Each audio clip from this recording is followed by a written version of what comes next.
town. And now I'll take you over that Augustus Bridge. That had been the only connection between both parts of the city until 19th century actually. And to give you an orientation in time, last year we celebrated 800 years of Dresden. That makes 1206. But there was nothing really around, just a market square, but of no large importance.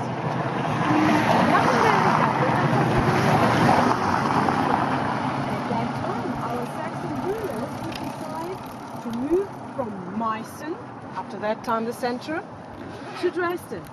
And so at that time they would start to build the palace, which is already right opposite at the end of the bridge. That's the entrance portal to the palace.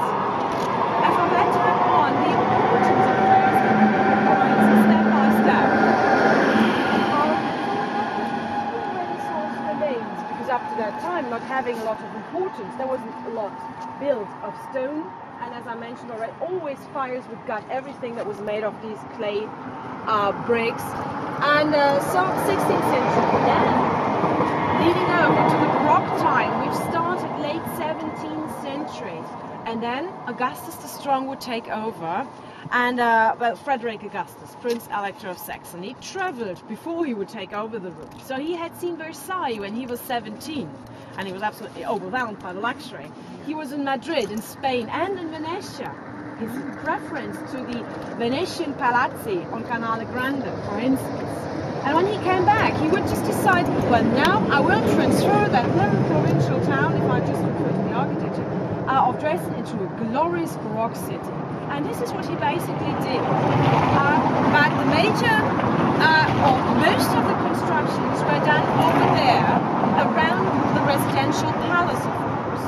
And that part of Dresden had always been, over all these centuries, the more important part. And so that was surrounded by a fortification. And when we walk on, you will see that, or you can already see that underneath the terraces over there, there is the old fortification still visible. And in the 19th century, there were now large parts of the fortification. Of course, not that part where the terrace was on top. And the beginning 19th century, the city of Dresden would start to extend.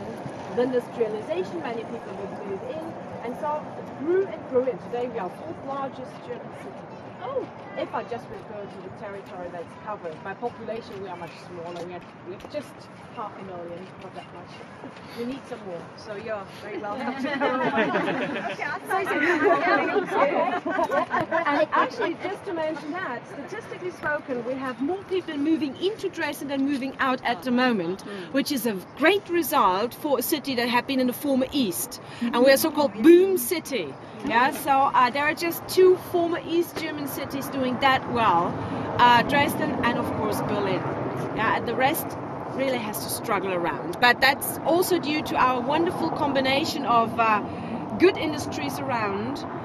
So there's work around, and also the scientific thing, the investigation, the research companies, the university, then the culture. Well, including in sciences, of course, and also these art collections, wonderful architecture, the tourism, and the wonderful surroundings. So if you are here for the next time, just take some time, 1 week off, and move out of Dresden, which is a great advantage if you have really nice places to live. The suburbs over there are wonderful to live at. Where would be your wonderful little new bridge? Unvisible from here. Invisible from here? Yeah, it would be over there, and when the buses are gone, you will see that the river is not just dividing the city into two parts, but also bending around, which makes it even nicer. And it just bends around, and when it bends around next time like this, there would be the bridge. You have to imagine, we have the green floodplains left and right the river, which is nice and makes it a wide place. Where it's actually the widest, there the bridge should be. You should but that's explain basing. about it. Well, it's a, you know, like it bases on old plans of 19th century already. So we have huge streets leading down to the river, and on the other side leading away from the river. So they thought about a bridge at that certain place already 19th century, so 100 years ago. Obviously never built it. And now or they're taking it up 10 years ago, and we are discussing now for 10 years, spending more than 20 million euros in just the projects without doing anything really.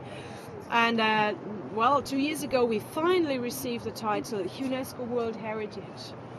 We are so proud to get it, or to have it, and it's not just the old city center, it is including the whole valley of the Elbe, including the buildings left and right, and that means also the view. And that view would basically be destroyed by the bridge now. And so UNESCO said, if ever you build that, you won't keep the title. And that's why last year we came on the red list of endangered World Heritage.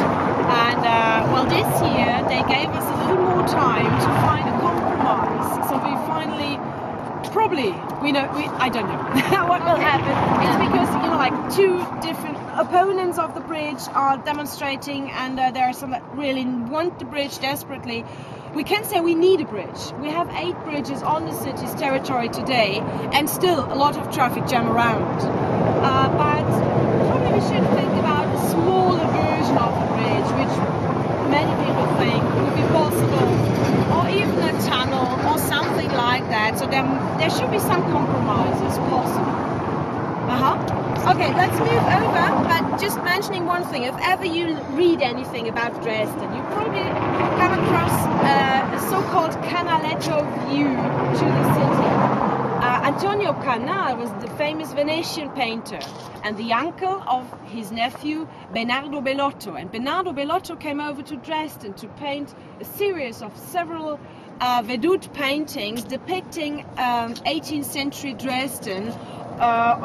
So it gives us a good impression about Dresden. And one of the most prominent views of that canaletto was painted from down here, you can stay down there, overlooking Augustus Bridge and that wonderful skyline over there with the Frauenkirche, which is the one on the left hand side, large light cupola that looks like a bell, and also the Catholic church, which is that tower slightly over to the right at the end of the bridge. So that's the famous canaletto view. Of course, a few buildings changed around, and I said the character of the city still bases on the ideas of Augustus the Strong. We lost a lot of these buildings in the 7 Years' War, and after they were destroyed, whether pulled down because Baroque was out of fashion, simply. And that's why we have a lot of 19th century architecture around here. And if you look over where the crane is, that monumental building on top of the... Is there another? Yeah. And on top of the terrace, you see that